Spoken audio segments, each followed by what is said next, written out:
Welcome to the Classic Soap Operas podcast. Get ready to head down to South Fork, y'all. Seriously, because we are about to do a major deep dive into the iconic world of Dallas. If you were anywhere near a television set in the 80s, or, if you just love television at its most dramatic, its most audacious. And sometimes, frankly, it's most bonkers. Exactly. Yeah. Then Dallas is an absolute touchstone. You've shared this fantastic stack of source material with us, articles, research papers, online discussions, even some wild fan theories. And our mission today is, it's to sift through all of it. Yeah, we're going to extract the absolute best stuff, the most surprising insights, the real core of why this show didn't just become popular.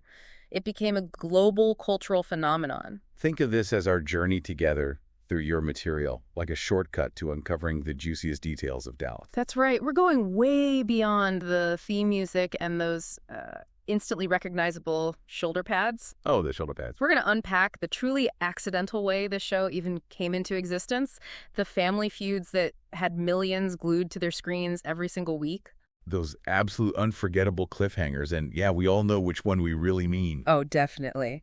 And we'll even delve into the utterly surprising ways this fictional Texas oil family managed to bump up against and maybe even influence real-world international politics, which is just wild. It's a story packed with scheming, betrayals, massive wealth, deep-seated grudges, and yes, we're definitely going to find some moments that'll make you laugh out loud or just, shake your head in disbelief. We're aiming for some real aha moments for you, uncovering why Dallas still resonates even today. Let's not waste another second. Let's jump right in and unpack this Texas giant. Let's do it.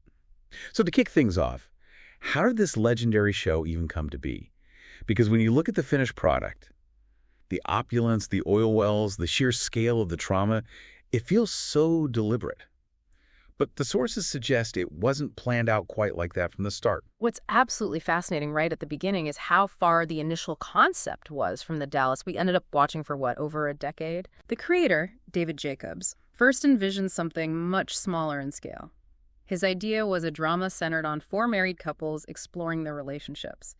He was actually inspired by Ingmar Bergman's deeply introspective film, Scenes from a Marriage. Scenes from a Marriage. Wait, Bergman? That's intense, quiet, psychological drama. That sounds like the exact opposite of high-stakes, primetime soap opera about oil tycoons. Precisely. And CBS, the network, they felt the same way. They weren't looking for quiet introspection on, Tuesday nights. Definitely not. They wanted something bigger, something with scope and sweep. They explicitly requested a saga-like show. This network mandate was the critical pivot point that led Jacobs to shift his focus and create Dallas. Okay, so the genre changed drastically, but the setting, it's Dallas. Yeah. That part must have been a deliberate choice, the heart of the Texas oil industry. And this is where it gets really interesting, almost laughably so, because the location choice was practically an accident. No way. Jacobs' initial working title for his oil family story was Ewing Oil. He didn't have a specific city in mind yet. Or, if he did, the sources don't pin it down definitively to Dallas from day one. Ewing Oil. That makes sense for a show about, oil. Simple enough. Right. But according to David Jacobs, a Lorimar executive named Michael Filerman was reading the concept, and he just changed the name, on a whim. Just changed it. An executive just scribbled out Ewing Oil and wrote Dallas instead. Yeah. That's wild. That's what Jacobs recounted. He said Filerman told him, yeah, it was fine, but I changed the name. And I said, well, what did you call it? He said, Dallas. It sounded better than Houston. It sounded better than Houston. Yeah. But Houston was, and still is, arguably the primary oil city in Texas. Dallas was known more for banking and finance at that time, so the entire location of this legendary oil saga was chosen because the name sounded a little punchier. That's what the sources indicate, a purely aesthetic decision about city names that ended up defining one of the most famous fictional addresses in television history. It's almost unbelievable when you think about the show's massive success being tied to that seemingly arbitrary choice. Wow. It just goes to show you how much chance can play a role in pop culture history. That's absolutely hilarious and kind of wonderful in its absurdity. Mm. A multi-billion-dollar cultural phenomenon started because a name sounded better. It really is a unique origin story, and while the location might have been accidental, the thematic roots, they ran a bit deeper. Several sources point to the show being significantly inspired by the 1956 epic film Giant. Giant, of course. Elizabeth Taylor, Rock Hudson, James Dean.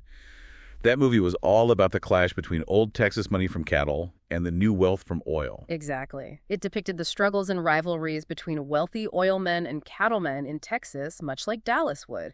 And fascinatingly, that film also featured a lead character referred to as J.R. Okay, whoa. So not only was the theme similar, but the main character's nickname was the same. That's not a coincidence. Highly unlikely. Seems like there was a direct nod there. Speaking of beginnings, the show didn't arrive with massive fanfare either. It premiered as a modest 5-part miniseries in April 1978 on CBS. Another instance of it not being planned as this long-running behemoth. Just a little miniseries. Not at all. It was aired in a late Sunday night slot, which was, notorious at the time for low ratings. The network and the producers reportedly had very low expectations that it would continue beyond those initial 5 episodes. You basically put it out there just to see what would happen. Pretty much. And what happened was everyone watched it. Surprise. Precisely. The miniseries performed surprisingly well, generating enough buzz and viewership for CBS to greenlight it as a regular series. Those first 5 episodes were retroactively titled Season 1, and the show just took off, running for 13 more seasons until 1991. So to recap, an accidental miniseries set in an accidentally chosen city that was inspired by a classic film accidentally becomes a massive hit. It's a tale almost as dramatic as the show itself. It truly is. And there are some interesting theories in the search material about why it caught on so quickly. Jason Millard, a cultural historian mentioned in one source, suggests Dallas resonated partly because of the economic climate of the late 1970s. Right. That was the era of stagflation, the malaise era. President Carter was talking about a crisis of confidence. Things felt kind of bleak. Exactly. And Dallas presented a stark contrast to that national mood. It depicted Texas as a place seemingly untouched by those struggles. It showed a world of wealth, confidence, and, cutthroat business deals, but also a sense of people getting things done. Like a can-do attitude. It had this can-do attitude and entrepreneurial spirit that, looked back upon now, really does seem to foreshadow the boom times of the 1980s. So it offered a kind of aspirational escape, a vision of prosperity when things felt tough nationally. Made sense. Exactly. And specifically for Texans, the show is credited with helping to shift public perception of Dallas away from its association with the John F. Kennedy assassination, offering a new, glamorous, albeit fictional, identity for the city. That's a huge cultural impact for a television show. It actually helped reshape how people saw a whole state. It certainly did. And its success even changed network strategy. When the show moved to the competitive Friday night slot, which, now feels like a tough night for ratings, Right. Larry Hagman actually saw it as a benefit during a recession. Friday nights are usually for going out. Why would a recession make that slot better? That seems counterintuitive. Hagman's logic, as quoted in the sources, was very practical. Wow. During a recession, people had less disposable income. They couldn't afford to go out to the movies as much or pay for babysitters, so they stayed home. And what did they watch? Dallas. It was right there, ready and waiting for a captive audience. Recession viewing. I love that perspective. It makes total sense. Okay, now that we've laid the groundwork of how this accidental phenomenon came to be, let's finally step through those gates at South Fork Ranch and meet the family that captivated the world. Welcome home to South Fork. Finally. The Ewings, the quintessential wealthy Texas family. Their empire built on oil and cattle, centered around Ewing Oil and that iconic South Fork Ranch. That's the stage. And the driving engine of the drama was the feuding. Intense conflict both within the sprawling Ewing family itself and, crucially, with their sworn rivals, the Barnes family. Which brings us to the show's original Romeo and Juliet pair, Bobby Ewing and Pam Ewing. Precisely. The initial episodes, that original miniseries, really centered on the marriage between Bobby Ewing and Pam Ewing. Their families, the Ewings and the Barneses, had this generations-old bitter feud. Their love story was the dramatic hook. But while Bobby and Pam might have been the intended central couple, someone else entirely quickly became the gravitational pull of the show. Oh, without a doubt, J.R. Ewing. He was initially conceived as a supporting character, the sort of conniving older brother, but Larry Hagman's portrayal was just so magnetic, so delightfully villainous, that his popularity exploded. He swiftly became the undeniable focus of the show. Get this. Larry Hagman, playing J.R., was the only actor to appear in all 357 episodes of the original series. All 357. That is genuinely astonishing. He wasn't just a character, he became the character. Absolutely. He was the dark heart of Dallas. And it's fascinating to look at how both the actor and the creator viewed him. Larry Hagman himself didn't necessarily see JR as purely bad. Really. He set out to ruin lives and take over the world. He seemed pretty bad from where I was sitting, like textbook bad guy. Well, Hagman had a slightly different take. In interviews from the sources, he suggested JR was perhaps misunderstood. He said JR was a businessman, and Hagman would often joke that being a businessman was bad enough. Okay, fair point maybe. But he also felt that JR took care of his family in his own twisted way. A very Ewing definition of taking care of family, I guess. Yeah. Usually involved stabbing someone else in the back for their own good. Perhaps. Hagman consistently resisted calling him evil. He just said he was an oil man. Creator David Jacobs, however, had a different perspective on how the character evolved. He saw JR becoming a villain as protagonist. Okay, villain as protagonist. That Oh. perfectly captures it. You rooted for him to get what he deserved, but you also couldn't wait to see what elaborate scheme he'd pull off next. You were watching him. He was compelling. That's exactly it. Jacobs noted that in the very early drafts, JR was a more straightforward antagonist. The character he felt was more freshly conceived, as the hero was actually Bobby originally envisioned as more of a player and playboy. Oh, interesting. Bobby the Playboy. Yeah, but CBS pushed for Bobby to be more conventionally heroic. Ah, the network notes. So they steered Bobby into the classic good guy role, which left a vacuum for JR to fill as the charismatic bad guy. Patrick Duffy confirmed this network direction for his character, saying he had one thing I always had to be, and that was I had to be good. He even mentioned that Pam's character, Victoria Principal, was described as basically a subheading of Bobby's good, Wow, so they were really locked into those good guy roles. which solidified their role as the earnest, often suffering heroic couple, leaving the door wide open for Hagman to fully embrace JR's amorality. And did he ever relish that role? Oh, you could just tell he was having the time of his life playing JR. He chewed the scenery in the best way. He famously quipped, and this is one of the great quotes from the sources, "Nice guys don't have any fun. I get to love all the ladies, stab all the men in the back. I get to grape, steal, and pillage." He really embraced the villain persona. Grape, steal, and pillage. That's the J.R. Ewing mission statement right there. It was such a stark contrast to his earlier iconic role as Major Nelson in I Dream of Jeannie. Total 180. Absolutely. And he loved the public reaction to playing the bad guy. He shared a story about a girl pointing him out and her grandmother saying, "Yeah, and I don't like him."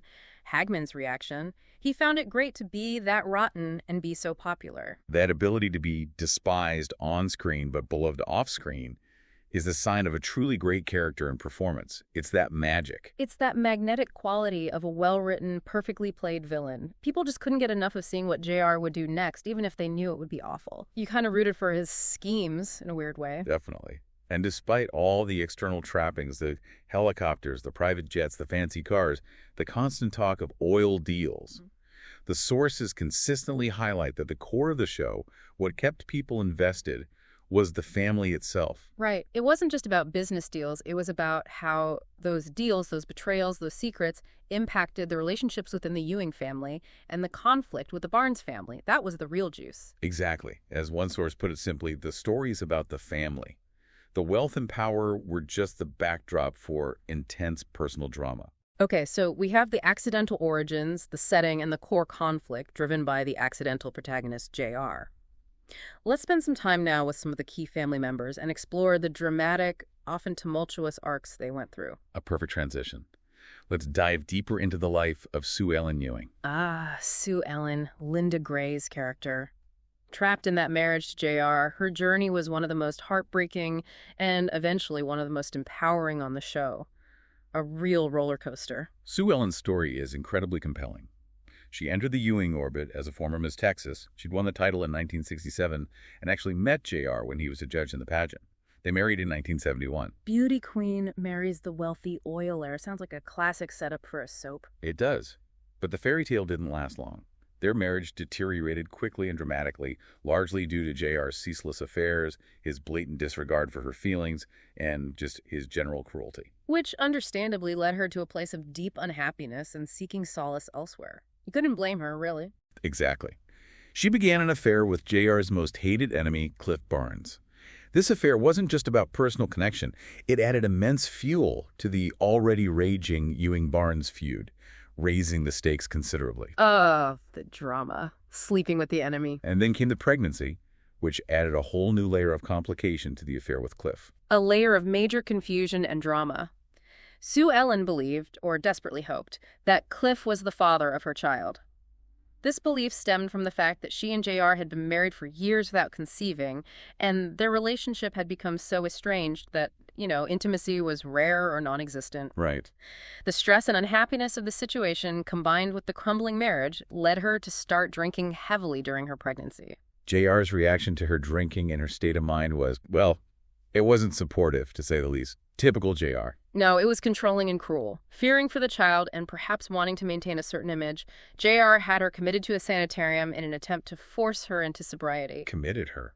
Wow. But even there, she struggled, managing to get alcohol and eventually escaping, leading to a dramatic scene where she crashed a car while intoxicated. That whole storyline was incredibly dark and raw for network TV at the time, especially back then. It was. After the baby was born, John Ross Ewing III, Sue Ellen suffered from severe post-birth depression. The sources note that initially she showed very little interest in the child, which was a heartbreaking consequence of her struggles and the toxic environment she was in. It makes her eventual fight for sobriety and regaining control of her life all the more powerful, though, seeing her journey. Absolutely. Linda Gray, who played Sue Ellen, was very intentional about the character's trajectory. She didn't want Sue Ellen to remain just a static, suffering figure. Gray called her one of the most interesting characters on TV in the 1980s. I'd agree with that. And she even coined the phrase that Sue Ellen was the original desperate housewife, highlighting her complex blend of vulnerability, glamour, and inner turmoil. That's a perfect description. She really did pave the way for that archetype of the wealthy woman trapped in a gilded cage with secrets and struggles behind the facade. She definitely did. And Sue Ellen wasn't content to just suffer passively. She started to find her own agency, notably venturing into business. She bought a partnership in a lingerie company, which was a surprising move. A lingerie company, that feels Exactly. very 80s Dallas in its specific brand of glitz and maybe slightly random business ventures. It totally does. And she even used this business venture to get back at JR. She famously lured away his latest mistress, Mandy Winger, by offering her modeling and acting opportunities through the company, Oh. essentially stealing JR's plaything right out from under him. Oh, that's pure, delicious Dallas revenge. You love to see it. It really is.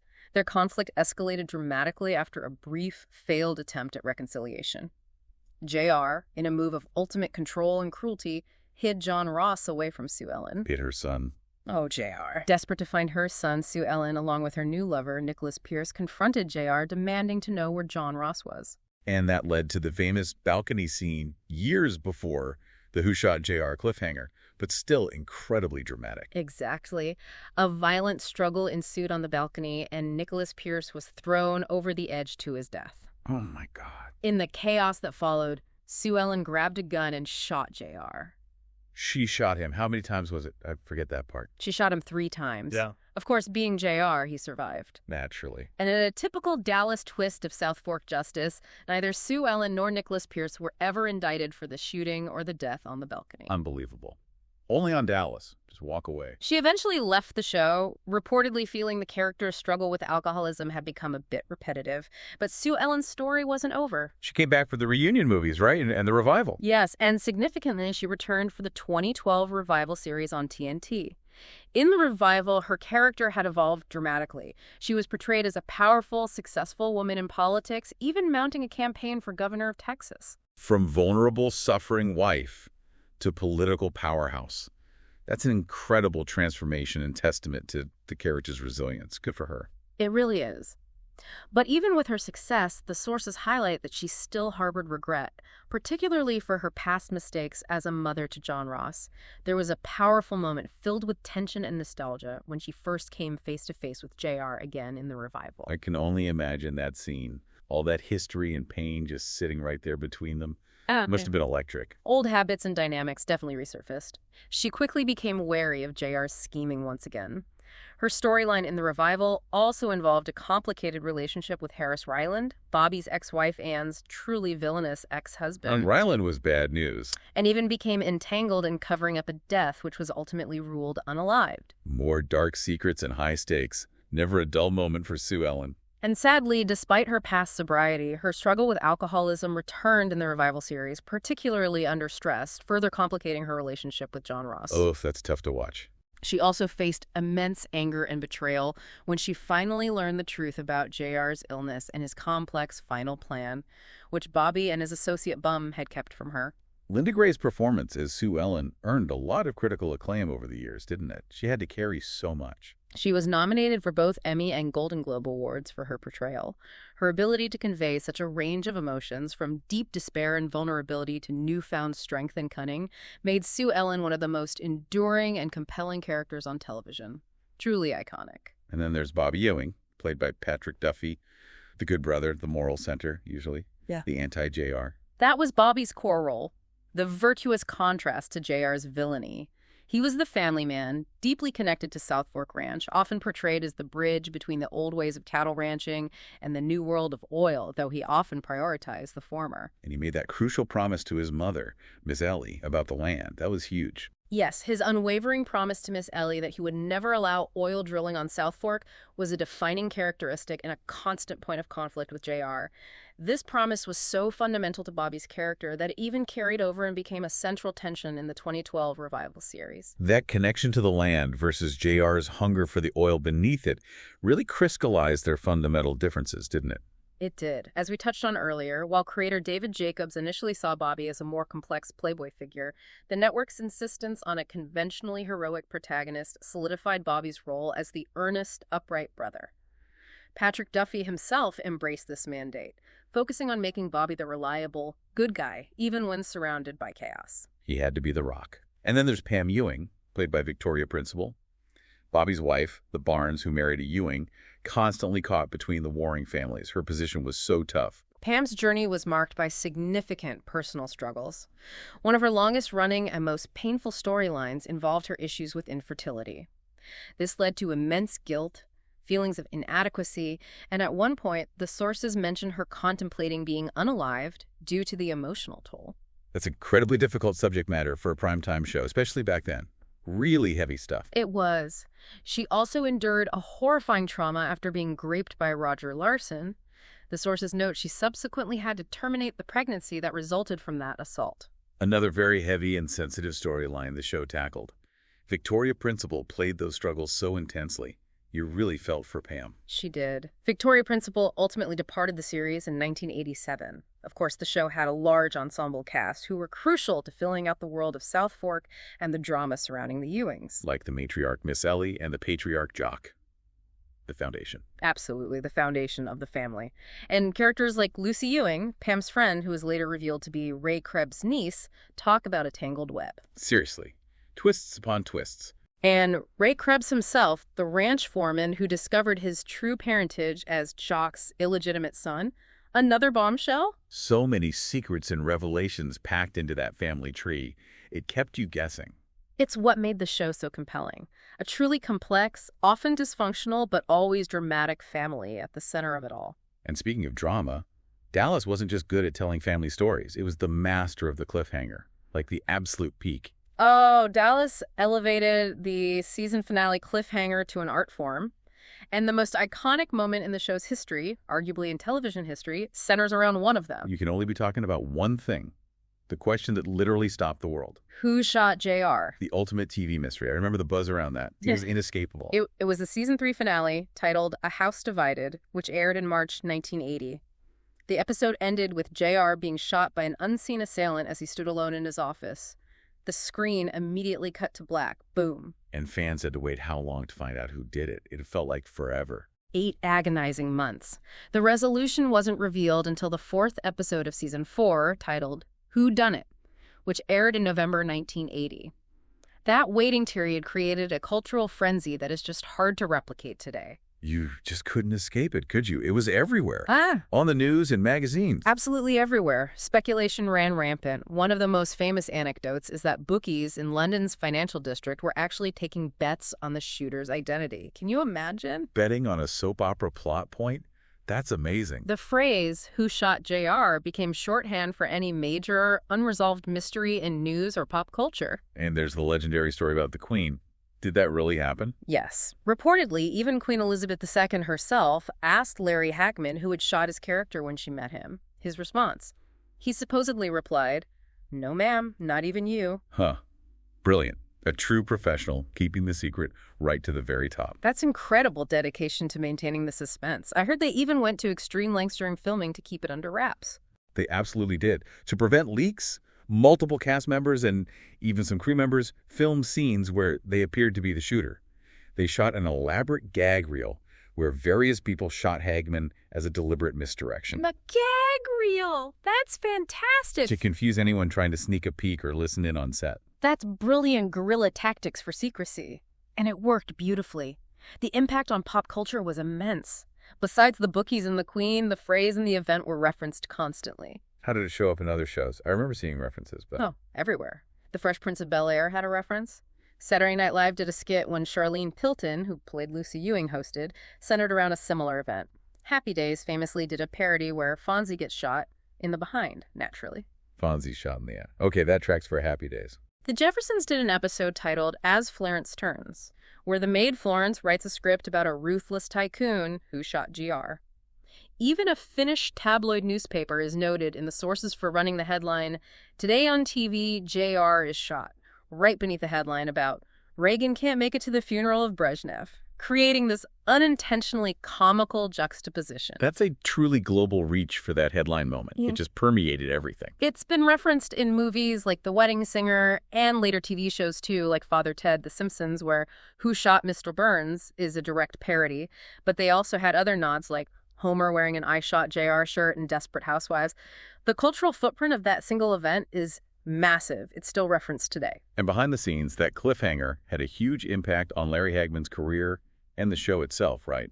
Gave him a lot of power. It gave him immense leverage. With the world waiting to see if JR survived, Hagman was in a prime negotiating position for his contract.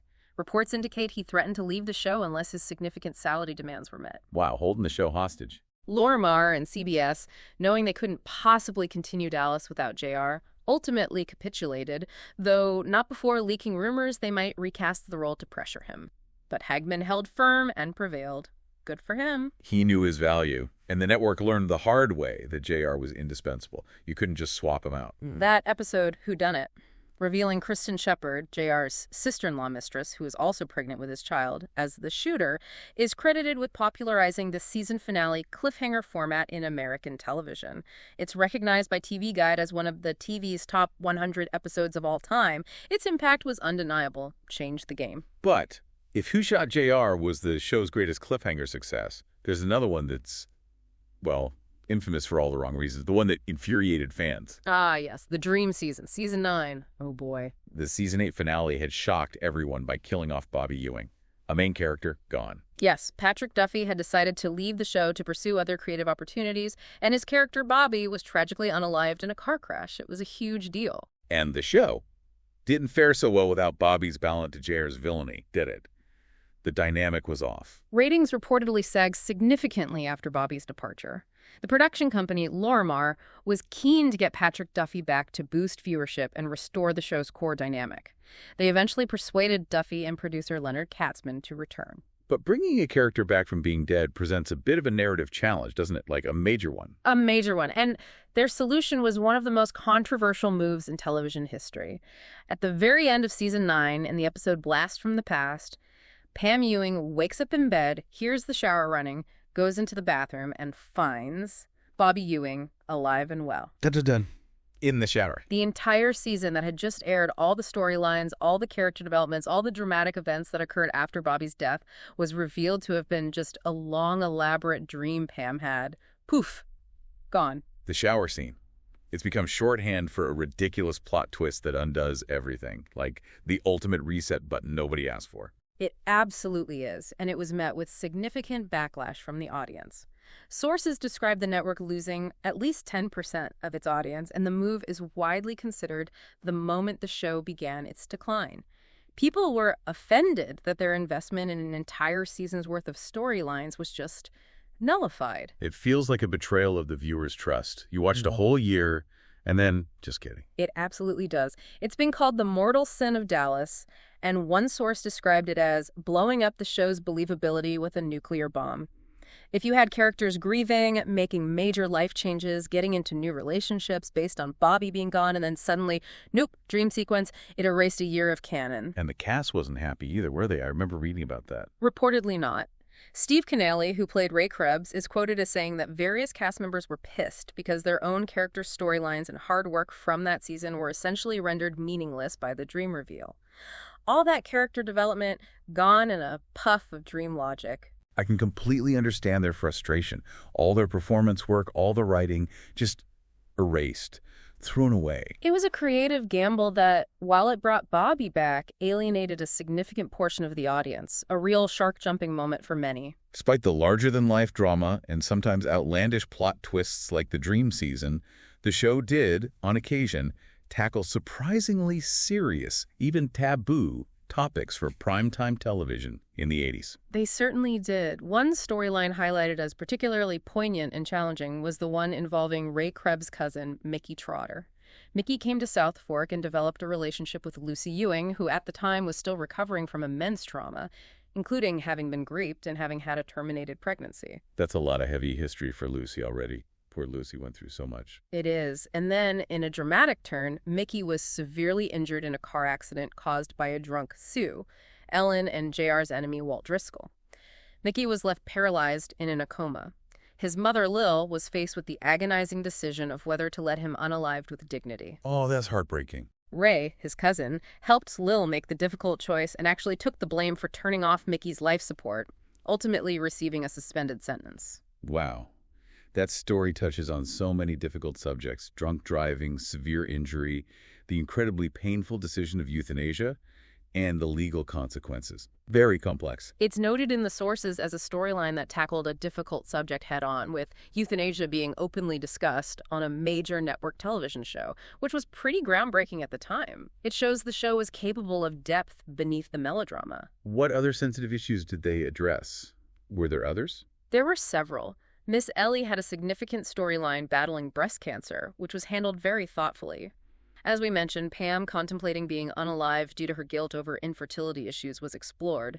Donna Krebs had a storyline where she discovered she was pregnant with a baby with Down syndrome. Down syndrome, yeah. Okay. There was also a storyline involving Lucy's husband that touched on a young man's sexuality, which some viewers felt was handled with compassion, especially compared to how similar topics might have been sensationalized on other shows of the era. So they weren't afraid to go there with serious health, trauma, and social issues, even amidst the oil deals and affairs. They balanced the spectacle with some substance. They weren't, although it's also important to note, as raised by some sources, that despite being set in a state as diverse as Texas, Dallas was an extraordinarily white show.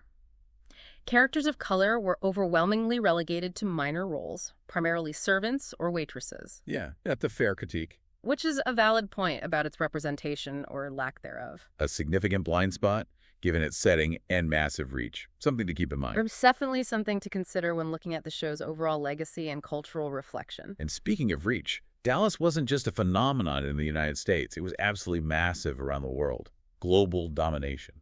Absolutely. At its peak, Dallas was estimated to have more than 100 million viewers tuning in globally every week. It was translated and aired in countless countries. 100 million. That's mind-boggling numbers for a weekly drama, especially back then without streaming and everything. It achieved genuine cult status in some truly unexpected places, like within the communist Soviet Union and Eastern Bloc countries. Stories abound of people in places like Estonia driving towards the border with Finland just to try and pick up the signal from Finnish television to watch the latest episode of Dallas. Driving to the border to get their weekly dose of the Ewings? That's next-level dedication. That's fandom. It speaks volumes about how the show resonated, even behind the Iron Curtain. And there's this absolutely fascinating, almost surreal idea that the show played a surprising, perhaps small, but significant role in the Cold War itself. Okay, now you have to elaborate on that. How did J.R. Ewing possibly influence the Cold War? That sounds like a stretch. Well, the theory, or observation, depending on the source, is that Dallas offered these viewers in communist countries a window into a world they were told was decadent and failing, but which looked incredibly prosperous and free. It showed wealth, consumerism, ambition, and a degree of individual freedom that was starkly different from their daily reality. So it was like accidental propaganda. Kind of. Some sources provocatively suggest that the show, or specifically J.R. Ewing himself, shot down communism in places like Estonia by exposing people to this alternative vision. There's even a documentary called Hotel Dallas that explores the show's surreal impact and role in the fall of communism in Romania. So JR's pursuit of profit and power might have inadvertently been a tool showing the allure of capitalism. That is utterly wild and unexpected. Mind blown. It's a powerful testament to how popular culture can cross borders and influence perceptions in ways its creators never intended. The show was popular in other places too, not just behind the Iron Curtain. Silvio Berlusconi's Mediaset famously serialized it in Italy, though it's mentioned it had more mixed success in Japan. Okay, so maybe not everywhere. Showing that not every show translates everywhere, true. But the global dominance is undeniable. And its presence seeped into pop culture in lighter ways, too, like that video game you mentioned. Oh, yes. The Dallas Quest for the Commodore 64. The premise was that Sue Ellen hires you, the player, to find a lost oil field map to stop JR with the promise of $2 million. Classic Sue Ellen move. And the gameplay. Mostly involved navigating South Fork, solving puzzles, and, hilariously, fighting angry cattle, monkeys, and other members of the Ewing family. Fighting monkeys on South Fork, that's a plot twist even Dallas didn't deliver. What were the monkeys doing there? Thankfully not, but it makes for a wonderfully bizarre video game premise. And the show's cultural reach even extended to advertising, with Nike commercials using the iconic Dallas theme music, particularly after Deion Sanders joined the Dallas Cowboys. Using the Dallas theme music to brand the Dallas Cowboys, that's definitely a sign you've achieved peak cultural saturation. The ultimate crossover. It absolutely is. When your theme song becomes synonymous with the city itself. So the original series concluded its legendary run in 1991, but the world of the Ewings didn't quite disappear forever, did it? The legacy continued through spin-offs and revivals. It kept coming back. It did. David Jacobs' original concept about 4 married couples, the one that predated Dallas. The Bergman idea. Yeah, that actually found a home as the first spin-off. Knots Landing premiered in 1979, focusing on Gary Ewing, J.R. and Bobby's black sheep brother, and his wife Valine settling in a California cul-de-sac. Ah, Gary and Val. Several Dallas characters, including J.R. and Bobby, made guest appearances on Knots Landing over the years, linking the two shows pretty closely. So his initial idea finally got made, just in a different corner of the Ewing universe. Good for him. Exactly. There were also a couple of reunion TV movies in the 1990s, like J.R. Returns and War of the Ewings, attempting to reignite the drama. Mixed results, maybe. And then, much later, a full-fledged revival series came along, the TNT one. Yes, TNT launched a continuation of Dallas in 2012. Notably, this new series deliberately ignored the events of those 90s TV movies. Wiped the slate clean again. Pretty much. It picked up the story approximately 20 years after the original series finale in 1991. It essentially acted as season 15. Okay, so it picked up directly from the original show's timeline, and the focus shifted to the next generation, right? The kids? Precisely. The primary focus was on the adult sons of J.R. and Bobby, John Ross Ewing III, J.R.'s son with Sue Ellen, and Christopher Ewing, Bobby's adopted son with Pam. Both characters had appeared as children in the original series, though they were played by different actors in the revival.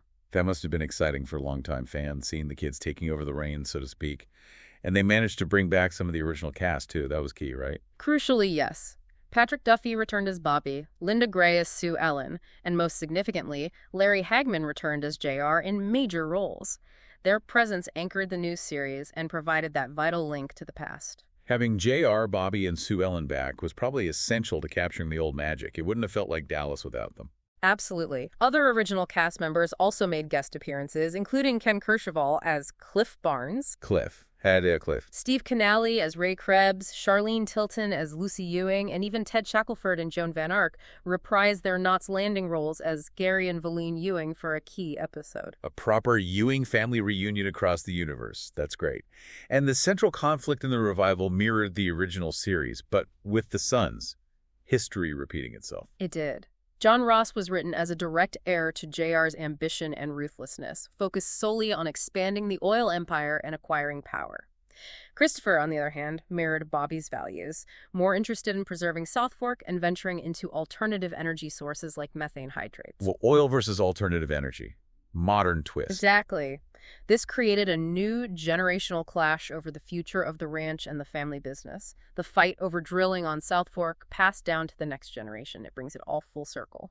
It really did. There was a slight continuity hiccup in the revival where John Ross claimed to be JR's eldest child, which contradicted the original series storyline where JR had an older, illegitimate son named James Beaumont. But, Happens in long-running sagas. For the most part, it aimed to continue the original narrative threads. JR's role in the revival was quite significant, wasn't it? Until, well... It was vital. He was initially portrayed as being in a nursing home, suffering from depression. But the smell of money and mischief from John Ross's schemes quickly roused him. He got involved in manipulating both his son and Bobby. JR couldn't stay out of the game for long. It was in his blood. Never. He even got involved in a complex plot using a fake Marta del Sol to try and trick Bobby out of South Fork, only realizing he'd been masterfully fooled when he met the real Marta's father. It was rare to see JR out-schemed, but it happened. A satisfying moment of comeuppance, even for the great JR, didn't happen often. Sadly, Larry Hagman passed away during the production of the revival's second season, which was just devastating. The showrunners wrote his death into the series, culminating in the episode The Furious and the Fast, where JR was shot and unalived, a poignant, almost eerie echo of the show's most famous moment. That must have been incredibly difficult for the cast and crew and for fans. A huge loss. It was. Sue Ellen's storyline in the revival was also compelling. Beyond her political ambitions and her complicated relationship with Harris Ryland, she tragically struggled with alcoholism again, relapsing under stress.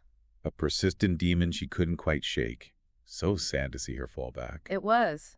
And her reaction to learning the truth about JR's illness and his elaborate final plan, including his own staged unaliving. He staged his own unaliving. Oh, JR. It was one of anger and betrayal, feeling that Bobby and Bum had wrongly kept the full story from her. How was the revival received overall? Did it work for people? Reviewers had mixed opinions, but many felt that its success stemmed directly from the return of the original core cast.